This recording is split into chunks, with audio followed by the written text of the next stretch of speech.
teman terkait dengan pelaksanaan pasporisasi tahun 2023. Yang kedua juga nanti saya mohon sedikit waktu dari teman-teman PPLN ya.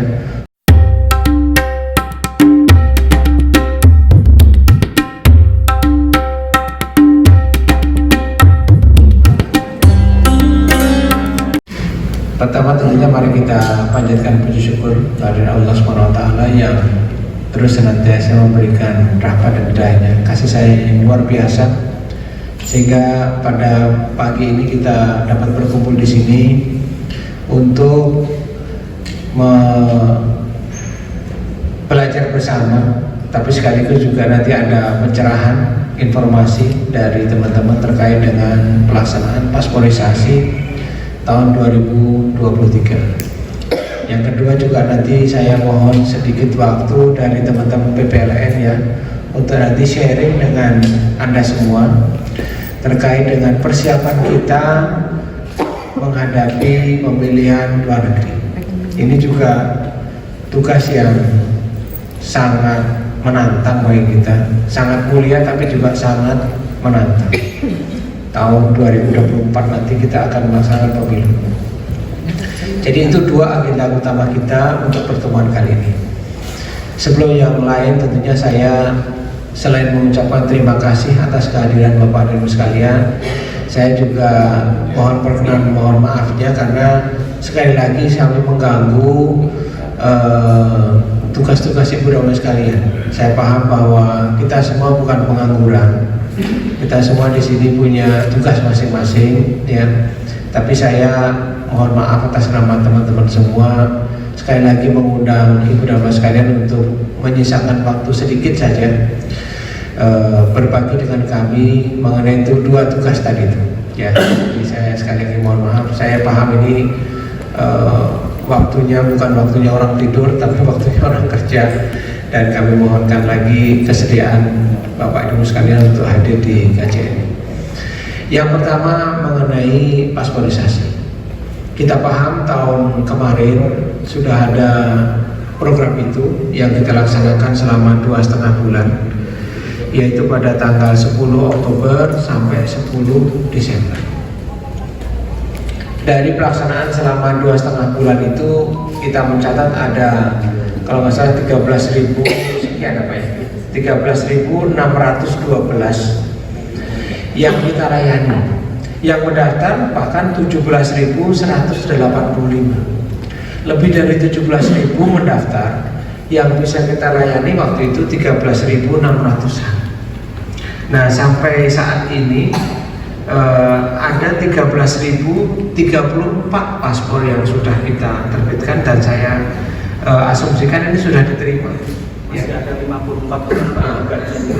Oh, jadi ada 54 orang, berarti 54 paspor yang belum berhasil untuk disampaikan kepada pemiliknya. Anggap saja sekitar 13.034 Pak ya, yang sudah kita sampaikan paspornya. Jadi ini jumlah yang mungkin secara sekilas cukup banyak, signifikan. Tapi kalau kita lihat berapa jumlah warga kita yang ada di sini, yang kita perkirakan sekitar 500-an ribu, itu jumlah yang sangat sedikit. Baru sepersekian gitu. Nah, baru 5%. Nah, konsep kita adalah masih banyak sekali, berarti ada 90-an lebih persen, katakan 95%, atau dikurangi lah, karena itu kan jumlah yang kita perkirakan. Jadi dari sekian itu mereka sudah punya paspor, mereka sudah punya dokumen negara. Jadi anggap saja 90% lebih warga kita yang masih memerlukan paspor. Jadi tugas utama kita nih, kalau pemerintah mengatakan silahkan untuk dilengkapi warga kita dengan identitas berupa paspor, berarti tugas kita yang di sini adalah bagaimana kita menjangkau yang 90% itu. Nah, waktu kemarin ada hadir waktu itu Ibu Ketua DPR, Ibu Puan, yang secara sekilas beliau menyampaikan bahwa target kita kira-kira 200 ribu. Saya kalau nggak salah mencatat itu, beliau mengatakan pokoknya kalau gitu tahun depan lanjut, dan kalau bisa 200.000. Waduh, dalam hati saya, wah gimana ya 200.000 itu. Bukan berarti itu harus sesuatu yang harus dicapai, tapi beliau menargetkan, oh kalau bisa segitu Pak. Setelah kita lihat lagi, kita bahas dengan teman-teman di sini, kalau tahun ini kita akan lakukan program ini, itu kita harus melihat juga kemampuan kita, baik itu SDM maupun juga anggaran, tentunya waktu juga, ya kan. Tahun lalu 2022 itu sehari teman-teman itu melayani sekitar 270 sampai paling pol berapa? Hampir 300-an ya. 320-an. Tapi itu jarang itu teman-teman bisa sampai 300-an. Itu teman-teman bisa bekerja sampai jam 9 malam kalau nggak salah itu. Info dari teman-teman di lapangan. Itu sudah sampai exhausted, sampai capek banget, itu 300-an. Nah, yang kita rencanakan sekarang dengan jangka waktu yang lebih lama, ya, itu target kita per hari, ya nggak bisa lah sampai 300. Itu sampai paling banter itu sekitar 200-an berapa? 250. Itu sudah sampai ini. Karena kita harus melihat juga kemampuan teman-teman untuk bekerja dalam jangka waktu panjang. Belum lagi tugas-tugas rutin lainnya. Jadi secara singkat kita akan memulai program ini dalam waktu segera. Insya Allah kita harus mulai ini karena sebentar lagi sudah akan bulan Ramadan, ya kan? Bulan Ramadan kita akan break juga. Jadi dalam waktu sekarang, segera setelah nanti ada persetujuan resmi dari pusat untuk melaksanakan itu akan kita lakukan sampai kemudian kita break sampai bulan Ramadan. Jadi kira-kira sebulan kita melaksanakan program ini. Kemudian setelah Ramadan kita akan mulai lagi sampai kemudian bulan haji.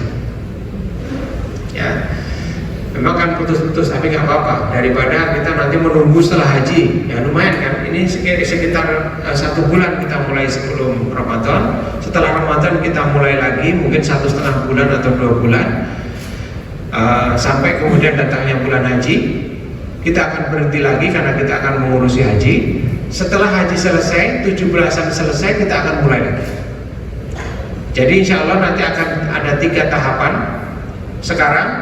Terus kemudian setelah Ramadan sampai haji, setelah haji dan 17-an kita akan mulai lagi sampai akhir November, ya, akan itu.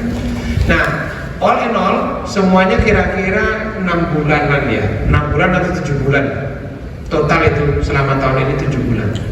Kalau per hari teman-teman bisa nanti menangani sekitar 200-an sampai 250-an. Nah kali 7 bulan itu berapa itu Pak kira-kira yang bisa kita tangani? 6.000 kali 7. Nah sekitar 30-an sampai 40.000 saja yang kita bisa layani. Jadi kalau tadi 200-an ya mohon maaf mungkin belum sanggup kita. Tapi nggak apa-apa, nggak apa-apa. Ini 13.000 tahun ini, tahun kemarin 13.000, tahun sekarang sekitar 40-an ribu, ya. Ini target maksimal kita 40-an ribu. Nanti sampai akhir tahun ini 40-an ribu ditambah 13.000, ya sekitar 50-an ribu sekian. 53.000 insya Allah sudah bisa kita tangani. Ya, 25%. Ya nanti setelah pemilu lagi bukan kita target kita bukan hanya pemilu hanya ini saja, hanya mungkin sesuatu yang bisa kita bantu nanti dengan data dari hasil ini kita nanti bisa membantu untuk pemilu. Setelah pemilu insya Allah nanti kita bisa lanjutkan lagi, tentunya kalau ada persetujuan dari pusat, ya. Jadi itu pemirsa sekalian, kita akan lanjut dengan program pasporisasi ini dengan mempertimbangkan, dengan melihat kembali review dari pelaksanaan kemarin, ya.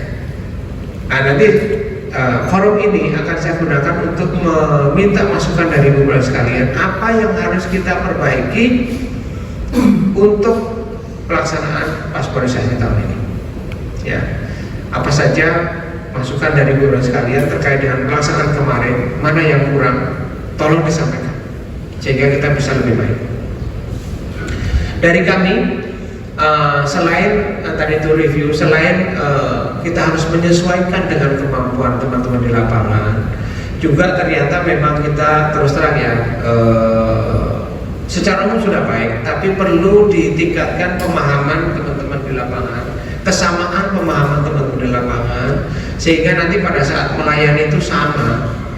Itu jangan sampai nanti petugas di maksudnya bagian keamanan atau bagian penerimaan itu mengatakan syarat-syaratnya A, ternyata pada saat di meja di tengah itu ternyata B. Ini masyarakat bingung loh, katanya di sana begini, ternyata di sini begini. Nah itu salah satunya. Jadi kesempatan ini saya akan gunakan untuk meminta masukan, respon dari masyarakat, terutama ibu dan bapak sekalian sebagai wakil dari mereka, apa saja yang kita perlu perbaiki untuk peningkatan pelaksanaan kita pasporisasi ini tahun ini. Itu yang pertama. Yang kedua mengenai pemilihan umum. Ya, sebagai informasi kepada ibu bapak dan sekalian, kita sudah membentuk PPLN, panitia penyelenggara panitia pemilihan luar negeri. Sudah kita sampaikan juga ke pusat. Berapa anggotanya Pak Yasmin? 7 ya, 7 plus sekretariatnya. PPLN mulai dari setelah pelantikan 2 hari yang lalu sudah bekerja dan mereka akan mempersiapkan segala sesuatu. Ya. Nah ini PPLN nanti akan membentuk beberapa kepengurusan untuk melaksanakan pemilihan umum, mulai dari KPPSL-nya, kelompok penyelenggara pemilihan luar negeri, kemudian ada pantarlih juga, panitia pemilihan, ya, panitia pendaftaran pemilih, dan yang lain-lain, pendaftaran dan lain-lain. Itu memerlukan kerja keras mulai dari sekarang. Ya. Nah dalam kesempatan ini selain nanti ada sedikit sosialisasi dari BPN, juga saya mohon dukungan dari ibu bapak sekalian yang sudah jauh lebih lama dari saya, dari teman-teman semua tinggal di sini, bisa menginformasikan kepada kita pengalaman pelaksanaan pemilu sebelumnya. Ya, di sini kan sudah ada 2014, ya kan, terus kemarin 2019. Saya belum ada di sini. Sebagian besar di sini juga teman-teman yang PPLN pun juga mungkin belum ada di sini. Apa saja yang perlu kita perhatikan untuk pelaksanaan pemilu? Ya, segala dinamika itu ya banyak banget ada di sini.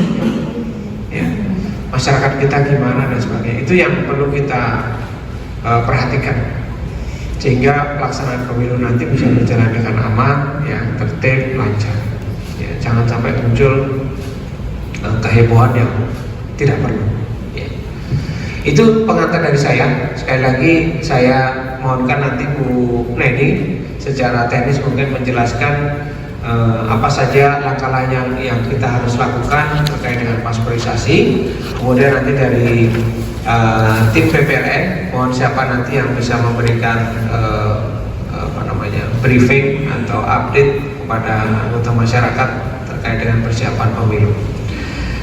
Terakhir, ini dari kami itu ada buku pintar, ya, buku pintar pekerja migran Indonesia di Arab Saudi yang sudah disiapkan oleh tim kita, terutama dari teknis ketenagakerjaan. Terima kasih kepada tim teknis ketenagakerjaan. Saya dengar mau dibagi ya Pak ya, gratis ini ya. Nah, ini jadi nanti buat pegangan ibu dan bapak sekalian, dan mungkin nanti bisa di-share kepada para anggota masyarakat yang lain. Ya. Jadi ini penting dan bagus ini. Apa saja buku saku lah ya, bukan buku saku ini, kalau sakunya segini gede banget. Tapi ini memang buku pegangan buat kita semua ya. Demikian saya kira dari kami. Terima kasih. Assalamualaikum warahmatullahi wabarakatuh.